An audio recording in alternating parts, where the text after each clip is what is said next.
Okay, rams touring talkies சேனலுக்கு உங்களை வரவேற்கிறோம். ராம்ஸ் டூரிங் டாக்கீஸ் ஆரம்பத்திலேயே ஜர்க் அடிக்குது. ஓகே, அன்புள்ளங்களுக்கு வணக்கம். இது நம்ம ராம் டூரிங் டாக்கீஸ். ஓகே, இன்னையிலேருந்து நம்ம சின்ன சின்ன உரையாடல்கள் திரை சினிமாக்களை பற்றியும் அதில் சுற்றி நடந்த சம்பவங்களை பற்றி நம்ம பேசலான்னு ஒரு சின்ன ஒரு ஐடியாலாம் இன்னைக்கு ஆரம்பித்தோம். ஸோ ஆக்சுவலி இன்னைக்கு என்னன்னா, ஏவிஎம் சரவணன் இல்லையா, அவர் வந்து பெரிய ப்ரொடியூசர்ஸ், அவர் இன்னைக்கு மறைஞ்சிருக்கிறாரு. ஸோ அவரை பற்றி நம்ம திங்க் பண்ணும்போது தான் அந்த தமிழ்நாட்டில் வந்து சினிமா வந்து எல்லாருமே மிங்கிள் ஆயிருக்கு. நம்ம அரசியல் சினிமாங்கிறது நம்மளுக்கு பழக்க வழக்கமாக சேர்ந்தே வந்துட்டு இருக்கு மாப்பிள்ள. ஸோ இந்த சினிமா வந்து நம்மளுக்கு தமிழனுக்கு எல்லாருமே ஊறி இருக்கு. நம்ம எல்லாருமே சொல்லுவானுங்க, தமிழ்நாட்டில் வந்து சினிமா வந்து வெறி பிடிச்சா தெரிவானுங்கன்னு சொல்லிட்டு. நம்மளோட ஆந்திரக்காரன் இருக்கான், ஆனால் நம்ம சொல்றது வந்து தமிழ்காரன் தான் சொல்லுவான். ஸோ அப்படிப்பட்ட நம்ம தமிழ் திரையுலகத்துல இவ்வளவு நாள் நம்ம என்ன பண்ணியிருக்கோம் அப்படிங்கிறதையே நம்ம பேசுவோம். அதுக்கு முன்னாடி நாங்கள்லாம் அந்த 80s கிட்ஸ், அதனால அந்த தியேட்டருக்கு போறதே நம்மளுக்கு ஒரு புது எக்ஸ்பீரியன்ஸா இருக்கும்னு நினைக்கிறேன் இல்லையா. இப்ப நம்ம தலைப்பு வந்து டூரிங் டாக்ஸ் வச்சிருக்கனால, நீ நம்ம ஊர்ல பாத்திருக்கியா, டூரிங் டாக்ஸ் படத்துக்கு போயிருக்கியா, அது என்ன அனுபவம் இருக்கும், உனக்கு எக்ஸ்பீரியன்ஸ் இருக்கு? நம்ம 1980களில் பாத்தீங்கன்னா டூரிங் டாக்கீஸ்ங்கிறது ஒரு பெரிய, நம்ம ஊர்ல தியேட்டர் ஒண்ணு பாபி தியேட்டர் நினைக்கிறேன். அது என்ன, தியேட்டருக்கு போறதுங்கிறதே ஒரு ஒரு சந்தோஷமான ஒரு நிகழ்ச்சி மாதிரி. இன்னைக்கு படம் பாக்குறது எல்லாம் ஒரு பெரிய விஷயமா தெரியல. போறோம் தியேட்டர்ல, ஏசி தியேட்டரு, ஸ்கிரீன் எல்லாமே ஆன்லைன்ல புக் பண்ணிடுறோம். ஆமா, ஆன்லைன்ல கவுண்டர். அன்னைக்கெல்லாம் கவுண்டர்ல போய் ரொம்ப நேரம் நிக்கணும். ஆமா, முன்னாடியே 10 மணி சொன்னா 8 மணிக்கு போய் லைன்ல நிக்கணும். லைன்ல பெரிய கியூ இருக்கும். அதுல நின்று அது ரஜினி படம். நான் முதல்ல எனக்கு நல்ல ஞாபகம் இருக்கிறது வந்து எம்ஜிஆர் அவரோட படம் 1000ல் ஒருவன். ஓ, பார்த்த ரொம்ப பழைய பீஸா இருக்க போல இருக்கு. அப்ப என்னோட பழைய பீஸா இருக்கு. நீ 86 சொல்லக்கூடாது, தியேட்டர்ல பார்த்தது. சரி சரி, அது சொல்றேன். அப்போ எம்ஜிஆரோட இது 1000ல் ஒருவன், அது ஒரு தியேட்டர்ல பார்க்கும்போது அந்த கலர்ஃபுல்லா இருக்கும் அந்த படமே. ஆக்சுவலி அதான் ஃபர்ஸ்ட் கலரா மாறிச்சுன்னு நினைக்கிறேன். 1000ல் ஒருவன் தான் நினைக்கிறேன் அந்த காலத்துல இல்லையா. நல்ல கலர்ஃபுல்லா இருக்கும். எல்லா படமும் கலப்படமும் இருக்காது இல்லையா.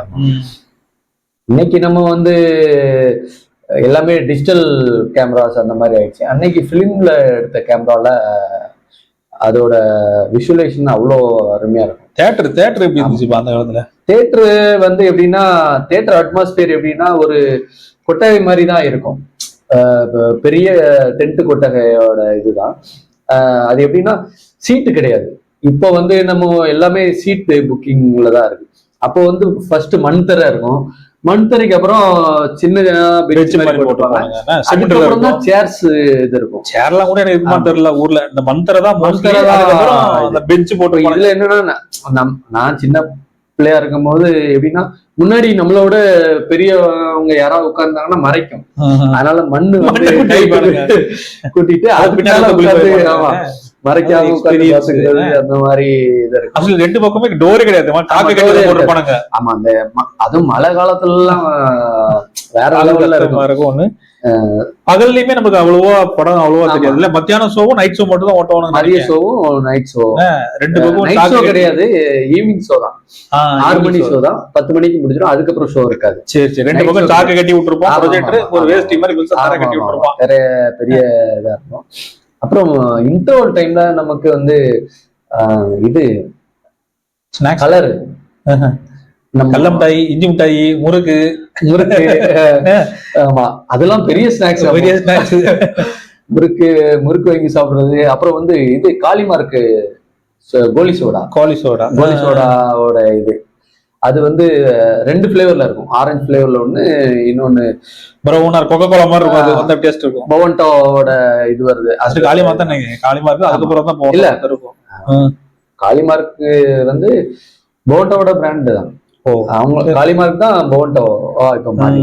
சரி சரி சரி. அப்போ வந்து காளிமார்க்கோட அந்த கலர் இதுதான். அது சாப்பிடுறது, பாப்கார்ன் வாங்கி சாப்பிடுறதுங்கிறது அப்பெல்லாம் ரொம்ப கம்மியான பைசா தானே. அதுக்காகவே தியேட்டருக்கு போகணும்னு ஆசையா இருக்கும் நமக்கு. முன்னாடி ஆமா இந்த மாதிரி படமும் நம்ம அடிக்கடி எல்லாம் பார்க்க முடியாது. ஏன்னா ஒரு படமே 100 நாள் ஓட்டுமா, 50 நாள் ஓட்டுவாங்க. அடுத்த படம் வர்றதுக்கு 2 மாசம் 3 மாசம் வெயிட் பண்ணாதான் படம் பார்க்க முடியும். படம் நமக்கு திருநெல்வேலி சிட்டில மாதிரி இருந்தா கூட 5-6 தியேட்டர் கிடக்கும். இப்ப நம்ம ஊரு திருநெல்வேலி பக்கம் இந்த விகேபுரம் பானாசு பக்கம் எல்லாம் போனீங்கன்னா ஊருக்கு ஒரு தியேட்டர் தான் இருக்கும். சுத்தி குட்டி 18 பட்டிக்கு ஒரே தியேட்டர் தான் இருக்கும். அந்த மாதிரி சுத்தி கிராமத்துல இருக்கவங்க எல்லாருமே வருவாங்க. அந்த 50 நாள் ஓட்டி அடுத்த படம் பாக்குறதுக்குள்ள நமக்கு 2-3 மாசம் ஓடி போயிடும். ஆமா 2-3 மாசமா தீபாவளி பக்கம் தான் கூட்டு போவானுங்க. 3 மாசத்துக்கு படம் பார்க்க எனக்கு ஞாபகம் இருக்குன்னா ஸ்கூல்ல இருந்து கூட்டு போனானுங்க. ஜுராசிக் பார்க் படம் வந்திருக்கு. ஆமா ஆமா. அப்போ வந்து எல்லாருமே ஸ்கூல்ல இருந்து எஜுகேஷன் மாதிரி வந்து எனக்கு அந்த படம் தான் ஞாபகம் இருக்கு. ஆமா ஜுராசிக் பார்க் வந்து நம்ம ஸ்கூல்ல கூட்டு போய் காமிச்சானுங்க. அப்போ தான் எனக்கு அந்த அப்ப வந்து அது பாபி தேட்டர்ல அப்பதான் பிரம்மாண்டமா இருக்கும். ஆமா பாக்குறதுக்கு வந்து ஃபர்ஸ்ட் அதுதான் வந்து ஒரு என்ன சொல்றது, ஜனகரஞ்சமா எல்லாத்துக்குமே போய் ரீச் ஆனா. எனக்கு தெரிஞ்ச ஹாலிவுட் படமும் பாத்தீங்கன்னா என்ன படம் ஜுராசிக் பார்க் வந்து அந்த மாதிரி ஒரு மாஸ்டர் ஜெட்லி படம்னு இருக்கு, மாஸ்டர் சீரிஸ். ஆமா. சோ அந்த படமா வந்துட்டு டைம்ல ஒரு ஜனகரஞ்சம் பொழுதுபோக்குமா எல்லாருமே பார்க்கக்கூடிய ஒரு ஆங்கில படமா வந்தது ஜுராசிக் பார்க் தான். அது வந்து எல்லாத்துக்குமே தமிழ்நாடு சரி இந்தியா எல்லா பக்கமே வந்து அந்த படம் பெரிய அளவுல ரீச் ஆயிடுச்சு. அப்பதான் வந்து இந்த தியேட்டர் அனுபவம் வந்து கிடைக்க ஆரம்பிக்குது. அது அப்போ இப்படி எல்லாம் படம் எடுக்க முடியுமான்னு வியந்து பார்த்தேன். இவ்வளவு பிரம்மாண்டம் படமே பார்த்துட்டு எப்படி வச்சு எடுத்து வாழையே பார்த்துட்டு அங்க போய் ஒரு மிருகம் அது இது எனக்கு தெரிஞ்ச அந்த நாய் ஆடு தேவர் பிலிம்ஸ் வரும் அந்த மாதிரி பார்த்துருக்கோம். இவ்வளவு பெரிய மிருகம் இன்னொரு படம் ஞாபகம் இருக்குப்பா, இந்த டைனோசர் மாதிரி ஒரு மிருகத்தை வச்சு ராமநாராயணன் டைரக்டரோட துர்கா செந்தூர தேவி அவர் தான் வந்து குரங்கு நாய் மிருகங்களை வச்சுதான் அவரு. ஆக்சுவலி எங்க அம்மா தான் நிறைய படம் பார்க்கணும், எங்க அப்பா கூட்டு போக மாட்டாங்க. அம்மா நிறைய படம் பார்க்கறதுனால அம்மா கூட சேர்ந்து அப்ப வந்து ஆம்பளைக்கு தனியா கூட்டம், ஆமா பொம்பளுக்கு தனித்தனியா கவுண்டர் பாத்தீங்கன்னா நம்ம 1 hour முன்னாடி போகணும். ஆமா போய் லைன்ல நிக்கணும். ஒரு ஆள் தான் போக முடியும் இந்த சந்துல. பெண்களுக்கு தனியா டிக்கெட் கம்மி, அவங்களுக்கு ஆம்பளைக்கு டிக்கெட் ஜாஸ்தி. அந்த மாதிரி இருக்கும். அப்ப அம்மா கூட நிறைய படம் போயிருக்கேன். அப்பெல்லாம் அந்த மாதிரி தான் தரதானே தரையில உட்காந்து பாக்குறது. அந்த மாதிரி நிறைய படங்கள் எடுத்திருக்கு. நம்ம தாய் சின்ஸ்லதான் தாய் சின்ஸ்ன்னு சொல்லிட்டு நம்ம ஊர்ல தியேட்டர் நல்ல ஃபேமஸான தொட்டு பெரிய தியேட்டர் இன்னமும் அது ஓடிட்டு இருக்கு. எனக்கு தெரிஞ்சு நம்ம ஊர்ல வந்து 50 வருஷம் கிட்ட இருக்கும். அருணா தியேட்டரு, அதுக்கப்புறம் பாபி தியேட்டர், 3 தியேட்டர் இருக்கு. ஆமா. ஆனா அந்த காலத்துல இருந்து 50 வருஷமா ஊருக்குள்ள இருக்கு. இது ரெண்டுமே ஊருக்கு வெளியில 2 அப்படிதான் வந்து தியேட்டர் அனுபவங்கள் எல்லாம் ஊர்ல அப்படிதான். அதுக்கப்புறம் கொஞ்சம் விவரம் தெரிய ஆரம்பிச்சதுக்கு அப்புறம் தான் இந்த ஜெட்லி படம்னா நைட்ல தமிழ் டப்பிங் போடுவான். 8:30 மணி ஷோ ஒண்ணு, 8:45 ஷோ ஒண்ணு போடுவான். அப்போ வந்து இந்த மாதிரி ஜெட்லி ஜாக்கி சான் நடிச்சது அந்த மாதிரி ஆக்ஷன்ஸ் பிலிம்ஸ் எல்லாம் வந்து அப்போ அந்த 90s தான் ஃபேமஸ் ஆச்சு. அது மூலமா தான் அவங்க எல்லாம் நம்மளுக்கு எனக்கு தெரிஞ்சு 2 படங்கள். ஒண்ணு வந்து கரகாட்டக்காரன், அப்புறம் வந்து சின்ன தம்பி. 2 படமுமே ஒரு வருஷம் இன்னைக்கு படங்கள்லாம் வந்து ஒரு 10 நாள் ஓடுறதே பெரிய இதா தெரியும். தியேட்டர் ஜாஸ்தி ஆச்சு. தியேட்டருக்கு சோ இன்னொன்னு மக்களுக்கு அந்த காலத்து என்டர்டைன்மெண்ட் உனக்கு கிடையாது. உனக்கு இப்ப எல்லாமே கையிலேயே வச்சிருக்கிறோம். மொபைல்ல எடுத்து பார்த்த என்ன படம் வேணும் அப்படி பார்க்க முடியாதுல்ல. உனக்கு சினிமாவை நம்ம தியேட்டர்ல ரசிக்கிற இதுதான் எக்ஸ்பீரியன்ஸ் வந்து அது. ஆக்சுவலி நமக்கு என்னன்னா அந்த வீட்டுல இருந்து கிளம்பி குரூப்பா போய் தனியாலாம் போய் வாய்ப்பே கிடையாது. தெருவுல இருக்கிறவங்க எல்லாரும் சேர்ந்து போவாங்க. நல்லா பொம்பளைங்க எல்லா நண்பர்கள். ஆமா அவங்க அவங்களோட ஃப்ரெண்ட்ஸ் எல்லாம் வருவாங்க. நம்ம தெருவுல இருக்க பசங்க அது ஒரு குரூப் போகும். அந்த மாதிரி நல்ல விவரம் தெரிஞ்சு நல்ல பிரமிச்சு பார்த்த படம்னா டைட்டானிக். திருநெல்வேலியில பேரிபிளாஸ்னு ஒரு படம் தியேட்டர் உண்டு. ஆமா பேரிபிளாஸ்ல பார்த்தா டைட்டானிக் அந்த செம்ம ஒரு கப்பலோட அவ்வளவு பிரம்மாண்டம். அந்த இது வந்து செம்ம ஸ்கிரீன்ல பார்க்கும்போது பெரிய எக்ஸ்பீரியன்ஸ் கொடுத்த படம். அதெல்லாம் வந்து நம்மளுக்கு மறக்க முடியாத படங்கள். அது போல தலைவர் படத்துக்கு எல்லாம் போறது. ஏன்னா நம்ம போட்டே பார்த்திருக்க மாட்டோம். அதை சொல்லு, நம்ம போட்டே பார்க்காத காலத்துல அவ்வளவு பெரிய கப்பலா அப்படின்னு வியந்து பாக்குற ஒரு சூழல் இருக்கதான் செஞ்சது. சினிமா அதுக்கு ஏதாவது அப்டேட் ஆகிட்டே இருந்துச்சு. தியேட்டர் எப்படி சரி அப்படி சொல்றாரு, சினிமா எப்படி அப்டேட் ஆயிருக்கோ அதுக்கு ஏதாவது தியேட்டரும் நல்லபடியா ஒரு அப்டேட் ஆகிட்டே இருந்துச்சு இல்லையா. நல்லா கிளாசிக் படங்கள் வர வர வர அதோட பரிணாமங்கள் மாறிக்கிட்டே ஆண்டவர் வர புது புது கண்டுபிடிப்புகளா கண்டுபிடிச்சு இறக்குவாரு. குருதி புனல், மகாநதி, கலைஞன் வந்து திருநெல்வேலி சென்ட்ரல் தியேட்டர் எஜமான் ஒரு பக்கம் ஓடுது, கலைஞன் ஒரு பக்கம் ஓடுது. ஸோ அந்த மாதிரி அந்த தேட்டர்னா அந்த படம் வரும். இந்த படம் எங்க பார்த்தேன், ரத்னால பார்த்தேன், இது அருணகிரி அப்படி பார்த்தேன். அந்த 80s உள்ள படங்கள்ல செந்தில் கவுண்டமணி காமெடிக்காகவே படம். நான் செந்தில் கவுண்டமணி பேரு பார்த்த உடனே ஒரு சந்தோஷம் வந்து 2 பேர் இருக்காங்க. ஏன்னா நமக்கு வந்து மத்த அந்த ஏஜ்ல வந்து காமெடி அவ்வளவு பசங்களுக்கு நம்மளுக்கு சண்டை காட்சிகள் உள்ள படமா இருந்தா அது சலிக்காது. இன்னைக்குமே நம்ம யூடியூப்ல போய் கொஞ்சம் ரிலாக்ஸ் பண்ணோம்னா வடிவேல் காமெடி, அதுக்கு முன்னாடி எல்லாம் கவுண்டமணி செந்தில் எவர் கிரீன் எப்போ பார்த்தாலுமே வந்து அது உனக்கு ஒரு சலிப்பை தட்டாது. அதே மாதிரி சின்ன வயசுல வந்து நமக்கு ஆக்ஷன் சீக்வன்ஸ் இருக்க படங்கள், ஆக்ஷன் சீக்வன்ஸ் இருக்கிற படங்களா நம்ம பார்க்கணும்னு தான் விரும்புவோம். அதுல வந்து ரொம்ப ஸ்லோவா போற படங்கள் அந்த மாதிரி இருந்த குடும்ப கதைகள் அந்த மாதிரி இருக்கிறது வந்து குழந்தைங்க சின்ன வயசுல இருக்கிற பசங்களுக்கு பேசிக்கிட்டே இருப்பாங்க. விசு படம்லாம் எடுத்துருவாங்க, அப்புறம் பார்க்கவே பிடிக்காது. பேசுவான், அவன் பேசுவான், இவன் பேசுவான். அதை புரிஞ்சுக்கிற அளவுக்கு நமக்கு ரஜினிகாந்த் ஸ்கோர் பண்றாரு. காமிச்சு சைல காமிச்சு பாட்டு பாட்டை ஒட்டியாப்பா. இளையராஜா பாட்டு இப்ப நம்ம வைபானோல கேட்கறதுக்கு எப்படி இருக்கு, அப்ப தியேட்டர்ல கேட்டிருப்பாங்கல்ல. இளையராஜா சாங் வேற யூஸ் பண்ணாத கேச போட்டு போறாரு. வேற அந்த மாதிரி எல்லாம் என்ஜாய் பண்ண டைம் இல்லையா. ஆக்சுவலி பாட்டு ரெக்கார்ட் பண்ண பண்ணா புக் வச்சிருப்பானுங்க. ஆமா, பைண்டிங் எழுதி வச்சிருப்பான். இந்த படத்துல 5 பாட்டு இதுல டிக் பண்ணி கொடுக்கணும், எழுதி கொடுக்கணும். ஆமா, ஒரே கீதம் இதுல வந்து 2 பாட்டு, இதுல 2 பாட்டு. அது உடனே தர மாட்டான். போக ஒரு வாரம் கழிச்சு தரமா அவன் ரெக்கார்ட் பண்றவன். அது அவன் கீதா மியூசிக்கல்ஸ் சொல்லிட்டு இஎஸ்ஐ ஹாஸ்பிட்டல் பக்கத்துல அவன்கிட்ட தான் நினைச்ச 1000 பாட்டு 100 பாட்டு 2 hours 3 hours அது கேசட் போட்டு ரெக்கார்ட் பண்ணி அதை வாங்கி போய் கேட்கறதுக்குள்ள. ஆமா, அந்த ஒளியும் வந்தது. சன் டிவி காரன் வந்துச்சு, உதவி. அப்புறம் ஒளியும் ஒளியும் தூர்தர்ஷன்ல தானே ஒளியும் ஒளியும். ஆமா ஆமா ஆமா ஆமா. அப்பதான் வந்து பாட்டை வந்து நம்ம விஷுவலா பார்க்க முடியும். இந்த பாட்டு இல்லைன்னா அந்த படம் உண்டு. அந்த ஒளியும் ஒளியும் இது வந்த பிறகுதான் பாட்டு வந்து விஷுவலா நம்ம பாக்குற அந்த இதுக்கு வந்துச்சு. அதுக்கப்புறம் தான் அடுத்தடுத்து கேபிள் டிவியோட இது வந்துச்சு. இல்ல அப்ப ஜெனரேஷன் எப்படின்னா உனக்கு ஹீரோஸ் பாருங்களேன், எல்லாருமே வந்து ஃபெமிலியரா இருப்பாங்க. ரஜினி, கமல், விஜயகாந்த், கார்த்தி, எல்லாருக்குமே நல்லா ஓடும். அந்த மாதிரி ராமராஜன், மோகன், நீங்க உங்களுக்கு அவ்வளோ ஆர்டிஸ்ட் இருந்தாலுமே அவ்வளவு நீ சொன்ன மாதிரி படம் ஓடும். ஹீரோயின்ஸ் அன்னைக்கு எவ்வளவு ஹீரோயின்ஸ் அத சொல்லு, ஹீரோயின்ஸ் சொல்ல. ஆமா, எல்லா ஹீரோயின்ஸ் ஒவ்வொருத்தருக்கும் பேருங்கிற மாதிரி. ரோஜா இல்லையா, ஒரு பெரிய அம்பிகா, ராதா பேர் காம்பினேஷன்ல அந்த படம் ஹிட் ஆகும்.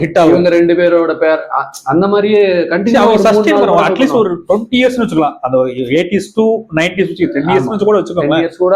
10 years கூட எல்லாத்துக்குமான ஸ்பேஸ் இருந்துச்சு.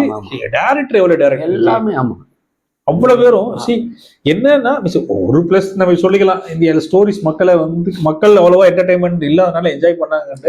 பட் அந்த கண்டென்ட் நம்ம இன்னைக்கு பார்த்தா கூட நம்மளுக்கு என்டர்டைன்மெண்டா இருக்கும். நம்மளுக்கு இன்னும் போர் அடிக்கல.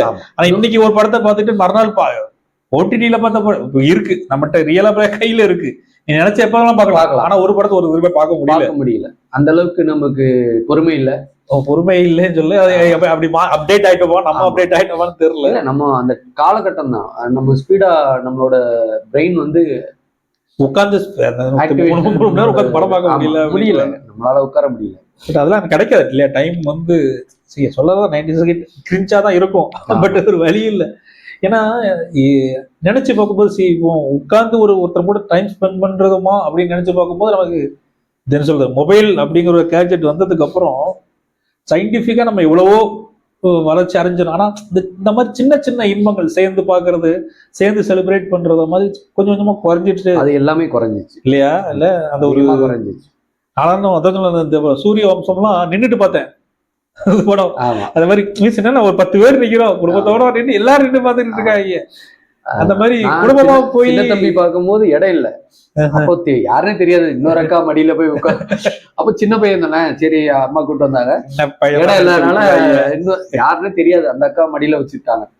அந்த மாதிரிலாம் படம். இப்போ நம்ம 90s 80s 90s இருக்கிற டைரக்டர்ஸை பத்தி பேசவே இல்லை. அவங்கள பத்தி நிறைய சொல்லி அவங்களுக்குலாம் வந்து எதை பார்த்து இந்த மாதிரி ஒரு அட்மையர் ஆயிருப்பாங்கன்னு தெரியாது இல்ல. இப்போ இருக்க டைரக்டருக்காக நிறைய படிக்கிறாங்க வைக்கிறாங்க, ஒரு ஸ்கிரீன்ஸ் பாக்குறானுங்க. ஸோ அவங்களுக்குலாம் என்ன இருந்திருக்கும் சொல்ல. இப்போ எக்ஸாம்பிளா நீ பாலச்சந்தர் கூட கொஞ்சம் எஜுகேட்டட் இல்லையா? பாலச்சந்தர், அதுக்கு பாரதிராஜா பாரு, பாரதிராஜா படிச்சிருக்காரு அவரு, பாலு மகேந்திரா எல்லாருமே படிச்சிருக்காங்க. நிறைய புத்தகங்கள் வாசிக்கிறார். புத்தகங்கள் அவங்களுக்கு பெரிய ஒரு இன்புட்டா இருந்திருக்கும் நினைக்கிறேன். பெரிய புரட்சிகரமான கதைகள் எல்லாம் நிறைய அவங்க சந்திரசேகரம் ஆமா புரட்சிகரமா புரட்சிகரமா இருக்கும் இல்லையா? ஆமா. சோ நிறைய டைரக்டர் இருக்காங்க இல்லையா? மணிவண்ணன், ஆர் சுந்தர் கமர்ஷியல்ல போறேன் அடிச்சு சாப்பிடுவாரு. மனோபாலா எவ்வளவு பெரிய டைரக்டர். அவரோட நம்ம இப்ப காமெடியா நினைச்சிட்டு இருக்கோம் இல்லையா? அதனால நிறைய படம் நல்ல படம் இருக்கு. ஊர்காலம் வந்து அவர் படம் தான் அது. மனோபாலன் மோகன் வச்சு 2-3 படம் எடுத்திருக்காரு. அதாவது ஹிந்தில ஒரு படம் பண்ணிருக்காரு அவரு. ஹிந்தில ஸ்ரீதேவி வச்சு ஒரு படம் பண்ணாரு. சோ பாக்கியராஜ், பாண்டியராஜன், பார்த்திபன் நிறைய பேர் இருந்திருக்காங்க அந்த டைம்ல. வந்து பெரிய டைரக்டர்ஸோட ஒரு பட்டியலே பெரிய. எல்லாரும் எல்லாத்துக்கும் ஒரு ஜானர் இருக்கு தெரியுமா?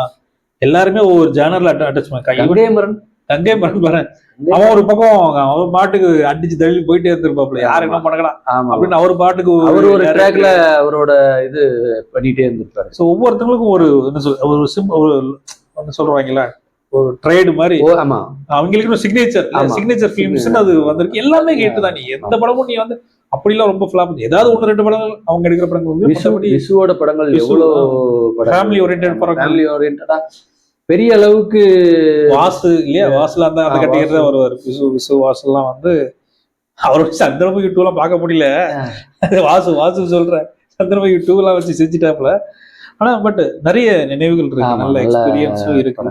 சரி, நம்ம ஒண்ணு பண்ணுவோம். இது நம்ம சினிமா பத்தியே சும்மா பேசாம நல்ல அந்த நம்ம அந்த 80sல நல்ல கிளாசிக்கான படங்கள், நல்ல ஒரு ஓரளவுக்கு ஃபெமிலியரான படம், அதை பத்தி நம்ம ஒரு டீகோடர் மாதிரி ஒரு படங்களுமே நிறைய படம் இருக்கு இல்லையா? புது படம் அந்தந்த படம் எப்படி எடுத்திருக்காங்க. ஏன்னா இன்னைக்கு இருக்க காலகட்டங்கள்ல புதுசா ரிலீஸ் பண்ற படங்களை தான் இப்ப மாதிரி எல்லா படம் ரிலீஸ் பண்ணிட்டு இருக்காங்க. இன்னும் எங்க போவாங்கன்னு தெரியல. நாயகன் அது இது இல்லையா? அஞ்சான்லாம் எதுக்குடா படிக்க தெரியல. சரி, சத்தம் போடக்கூடாது, அதெல்லாம் சொல்லக்கூடாது, ஒரு பக்கம் நடக்கட்டும். பட் அதே மாதிரி நிறைய படங்கள் இருக்கு. எனக்கு இந்த அபூர்வ ரஜினிகாந்த் படம் அபூர்வ தான் அபூர்வ அந்த படமா இப்ப ரிலீஸ் பண்ணா எப்படி இருக்கும்? அபூர்வங்கிற இன்னொரு படத்துல பாம்பு அடிப்பாரு, என்ன படம் அது? பைரவி. அந்த மாதிரி படத்தை ரிலீஸ் பண்ணுங்கடா. இன்னும் மக்களுக்கு வந்து தியேட்டர்ல பாக்கணும்னு. ஏன்னா நம்ம மிஸ் பண்ணிட்டோம் அந்த மாதிரி சில படங்கள் எல்லாம் மிஸ் பண்ண. அந்த மாதிரி கிளாசிக் மூவிஸ் எல்லாம் பண்ணலாம். அதனால இருக்கக்கூடிய தயாரிப்பாளர்களை இதை பார்த்துட்டு இருந்தீங்கன்னா யாராவது போய் சொல்லுங்க. அந்த மாதிரி அந்த கேட்டகரியில இருக்கிற படம் 80sக்கு முன்னாடி கொஞ்சம் அப்படி ஃபெமிலியரான படம் நல்ல அந்த படத்தை மாதிரி ரிலீஸ் பண்ணீங்கன்னா நாங்க ஆதரவு தரேன்னு சொல்லிக்கலாம். நம்மளால முடிஞ்சது அதை பத்தி ஒரு டீகோடர் ஒரு மக்கள் நம்ம ஒரு ஷேரிங்கா பண்ணி நாங்க என்ஜாய் பண்ண மூவிஸ் எல்லா படங்களும் ரிலீஸ் பண்ண முடியாது, தியேட்டர்ல ரிலீஸ் பண்ணலாம். அதெல்லாம் நம்ம யூடியூப் அதுக்காக நம்ம வந்து அந்த படங்களை ரிவ்யூ நம்ம கொடுக்கலாம். அதை பத்தி ஒரு ஷேரிங் மூமெண்ட்ஸ், மெமரிஸ். ஆமா, எங்களுக்கு ஏற்பட்ட அனுபவங்கள் அது நிறைய பேருக்கு இருக்கும். அவங்களும் அவங்களோட அனுபவங்களை ஷேர் பண்றாங்க, கமெண்ட்ல ஷேர் பண்ணுவாங்க. ஆமா, அவங்க பார்த்த அனுபவங்களை. ஒவ்வொரு திரைப்படமும் பெரிய தாக்கத்தை உருவாக்கி இருக்கும். கண்டிப்பா அவங்களோட வாழ்வியல்ல ஒவ்வொரு அனுபவங்கள் இருந்திருக்கும். அவங்க என்ன அப்ப என்ன வயதுல இருந்தாங்க, அப்ப நான் என்ன மாதிரி பழைய என்ன சிறப்பு, அதை பத்தின ஒரு சூப்பர் சடனா தான் பிளான் பண்ணோம். சினிமா என்னைக்குமே வந்து சலிக்காத மனசா இருக்கு இல்லையா? அதனால அதை பத்தி ஒரு டாபிக்கை போடலாம். காலத்தால் அழியாதது பொக்கிஷம் தான் அது. ஆமா. ஸோ நம்ம வந்து இந்த ஜேனர்ல டூரிங் டாக்ஸ்ல வந்து ஒன்லி சினிமா பத்தி ஒரு டாபிக்ஸை பேசிட்டே இருப்போம். மக்கள் ஆதரவு கொடுங்க. அடுத்த வாரம் நம்ம ஒரு நல்ல ஒரு கிளாசிக் படம் நாங்க என்ஜாய் பண்ண படத்தை ஒரு படத்தை ரிவ்யூ மாதிரி போடுறோம். நாங்க 2 பேரும் ரசிச்சு பார்த்த படத்தை ஃபர்ஸ்ட் ஒரு ரிவ்யூ போடலாம்னு இருக்கோம். பாருங்க, நீங்களும் உங்களோட அனுபவங்களை கமெண்ட்ல போடுங்க.